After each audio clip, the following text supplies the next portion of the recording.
À partir du 13 avril 2025, plusieurs prisons françaises ont été ciblées par des attaques coordonnées. Les sites visés comprenaient la prison de Toulon-la-Farlède, les maisons d'arrêt de Nanterre, Aix-Luynes, Valence, ainsi que des véhicules de surveillants et des logements sociaux à Marseille. Les assaillants ont utilisé des armes automatiques, incendié des véhicules et tagué des inscriptions telles que DDPF, Défense des prisonniers français.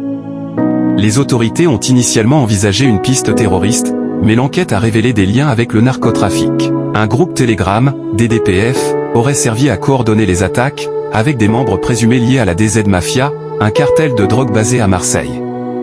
Au total, 25 personnes ont été interpellées, dont des mineurs et des détenus, et des peines sévères sont attendues.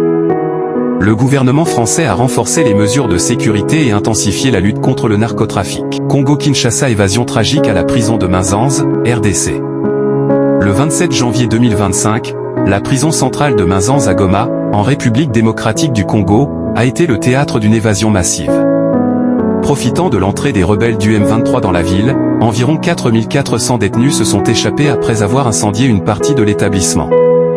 Cet incendie a causé la mort d'au moins 141 femmes incarcérées et de 28 enfants en bas âge qui les accompagnaient. Selon un rapport de l'ONU, au moins 160 détenus ont été violés lors de l'évasion, et une grande partie de l'infrastructure de la prison a été détruite. Ces événements soulignent les défis complexes auxquels sont confrontés les systèmes pénitentiaires mondiaux, entre criminalité organisée, tensions sociales et instabilité politique.